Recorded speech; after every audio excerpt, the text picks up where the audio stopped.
Welcome to Sequel. This week we're talking Poultrygeist 2, Dawn of the Chicken Dead. My name's Blaise. I am James. So Poultrygeist, if you haven't heard of it, is a Troma production. It's really, I think it's one of their best movies. I think it's the best Troma movie in my opinion, or at least the best that I've seen, because it is really jokey. It's kind of a farce. It's kind of a parody, but it has really cool makeup effects. Right. And it is all done on the cheap, but it seems like it might have cost, like, at least all the effects are really good. I thought personally. But it's basically a parody of Night of the Living Dead, but also some other movies, and it takes place in a like faux KFC called the American Chicken Bunker.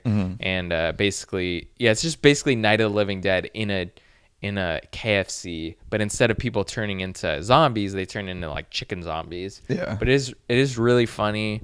And if you know what to expect from a Troma production, it follows along the same lines. A lot of TNA, gore, all the great things that we Poop love. Jokes that I dig. Yeah, a lot of those. I'm not into those as much, but yeah. Come on, we were dying laughing. Yeah, we thought it was fun. Yeah. What can I say?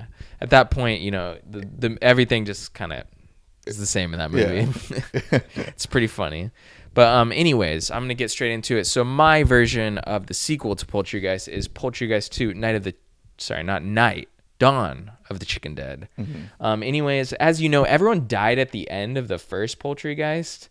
So we can kind of go anywhere that we want. Like everyone dies. Let's do something different. So the film's going to take place right after the first film. The CDC is going to come and clean up the American Chicken Bunker where everything went down. Okay. And it's highly dangerous. So they got to bring out like the best of the best to just clean it up, make sure that it's contained and the virus doesn't like spread. I don't know if it was a virus, but anyway, so the chicken stuff doesn't spread. Months later, a new company is going to move in and build another chicken place there called TFC. Okay. And they're going to start their own kind of like, KFC style thing, but it's called TFC. Okay, I was hoping. Do you wonder what that stands for? No, actually. Tennessee Fried Chicken. I just dig felt, it. I just felt like it. That's actually a good joke. Yeah. Yeah. So, anyways, TFC is going to be a franchise owned by Lieutenant Arnold, who, or maybe not owned by him, but he's the mascot of the company, and he's a Revolutionary War style mascot along the lines of the Quaker of Quaker. Wait, is it Quaker Oats, right? Like the cereal? Mascot guy of the oatmeal stuff. Yeah, like the oatmeal. Isn't that Quaker Oats? Anyways, whatever. Yeah, right. he's gonna look like almost like the same kind of style, but it's his name is Lieutenant Arnold. Okay. It's a little twist towards the end if you can maybe figure it out as I'm going through the rest of the plot. So our protagonist is named Ralph. I'm just gonna name him after Ralph's because everyone in the first movie is named after like the main character's Arby, Denny, right. I forgot like about everyone's that, named after like establishments. So our main character is Ralph. I'm naming him after the popular grocery store chain Ralph's. There should be someone named Vaughn too, just because it's not even really a name. So Ralph, he goes to the local high school, Newcomb High, and he writes for the school's newspaper. He's doing an assignment on the rise of TFC, which is just starting as this first location, but like it is spreading pretty quickly. There's a factory outside of town where all the chicken is like made and shipped to other TFCs that are growing out. Basically, he goes to the main TFC where the first film took place and kind of like just does a short little piece on it, and he's very impressed with like the style of chicken, or I guess however the chicken tastes. He's impressed with TFC. Yeah. He's like, oh, this is a great like franchise. This is a great establishment. So he wants to learn more. So he gets, with his journalistic integrity and credentials, he gets exclusive access to the factory outside of Tromaville and gets to check it out. So he's going over there. He goes to the town outside. When he gets there, realizes there's no, like, it's a little town and the factory is like the main part of the town. Everyone in the town works at the factory and so on and so forth. He gets there, he stops at like the local gas station or whatever to get some gas, maybe some gum or cigarettes or something. And he gets there, there's no one anywhere. It's like, what the heck? He goes and stops at the motel that he's going to stay at over there. Still no one. There's no one in this town. It's basically a facade. It's almost like a movie set. And he's just like, oh, this is weird. So then he decides to go to the factory. But since everything has been kind of weird, he decides that he's going to like sneak into the factory instead of, go announce his presence, because maybe there won't be anyone there, or maybe there will, and it could be dangerous. So basically, he's going to get to the factory. He sneaks in and sees like a bunch of oh, I forgot one big part actually.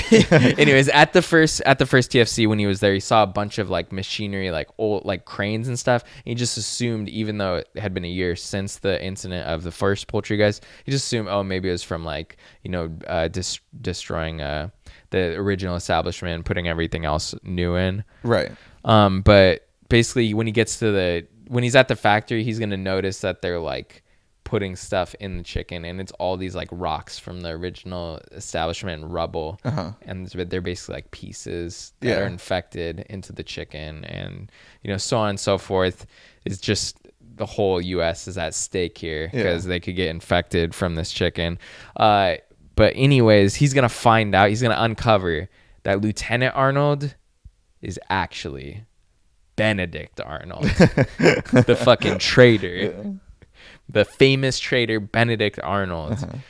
So yeah, anyways, that's kind of my plot of the movie. It's kind of silly, but I want it to be a parody of like Halloween 3 Season of the Witch, but also like the Stuff. That was another thing that I looked to for inspiration. I love the Stuff. I love Halloween 3, and I think those nailed that like consumerism. And I wanted to get that instead of like Night of the Living Dead. I guess actually Dawn of the Dead 2 is like a lot about consumerism. So kind of wanted to nail that consumerism. Those are, I think, the three best like kind of schlocky or independent horror movies that nail that. It's the Stuff, Dawn of the Dead, and then also Season of the Witch, Halloween 3. So that's basically my premise for Poultrygeist 2, Dawn of the Chicken Dead. What do you think? I think you would have made Lloyd Kaufman really proud. If you need recipes for shit, just check out the Troma bathroom here. But I'm curious. What about Michael Hers? Michael Hers too. Yeah. But where's Lloyd Kaufman in this actually as his cameo? He's got to be. Well, I don't know, because who was he in the first one again? He was like wasn't he like? He was like a mentor, like the manager lieutenant? of the building or something. I think he was the manager of the chicken establishment or something. I mean, he's already disappointing me right now because I forgot who he was in the first movie. Let's be honest. He's not going to be proud of me. He's like a mentor role, though, I remember. Okay, well, maybe he'll come back as because he did turn into chicken in the first one, right? I believe so, yeah. I mean, he's still going to be disappointing because I don't remember this as well. But he'll probably be in it as a chicken, I would assume. He'll make a small cameo. He's got to make a cameo, of course. Right. Maybe even put a lot of makeup on so you can't tell it's him for once. Could even come back, Other stuff I was thinking of is like maybe like somehow having like a rival chicken place. But I was thinking like in my head, like, have it like called like Cockeyes, like a joke on Popeyes or something. But I actually really dig though. I really love TFC, but Cockeyes like sounds like a dick, funny. But cock like chicken. I think that I like Cockeyes better. But I really love Tennessee Fried Chicken though. That's a really good joke then. Or also, what do you think about Benedict Arnold making a return from being a traitor of the United States of America? And wasn't it the Revolutionary War? Yeah. He's going to come back. I could be wrong on that, but... No, I think it is, because he joined the British and shit. I remember he fucking sold us out, that fucker. Yeah. I've always loved that term, though, as kids. Like, you Benedict Arnold. It was like the worst diss you can lay on your friend while playing Cops and Robbers. Yeah, it only started in, like, the 3rd grade, though, where you actually learned about Benedict Arnold. All the younger kids were asking, like, oh, who's Benedict? Yeah. I didn't even get Eggs Benedict for the longest time because I thought it was like because of Benedict Arnold. Yeah. I'm like, oh, you order Eggs Benedict, you're a traitor. That's why I don't trust Benedict Cumberpatch. Cabbage Patch was his last name. I think those are all the Benedicts I can think of. I was gonna try and keep rolling by them. Like, yeah, there's not much stuff. Benedict Arnold, Benedict Cumberbatch, Eggs Benedict. Yeah. All horrible things. Don't even come at me with that bullshit. But yeah, that's it. So I'm going to challenge you. Actually, I'm not even challenging you. We got a comment. So that's going to challenge you for next week's sequeled. A Joe Dante classic. One of my favorite movies as a kid, going up into the movie because of all the commercials, all the advertising. Dude, I had all the toys. And I was so fucking let down. I like the movie now, but like as a kid, I remember being so let down in the theater because I thought the like mainly all the toys I bought, I thought they were gonna be good guys, and they were the villains of the movie. I was so pissed. Anyways, if you haven't figured out, it's Small Soldiers. I was a huge Chip Hazard fan. Then when I went into the movie, I was pissed that he was a villain. I was just like, what?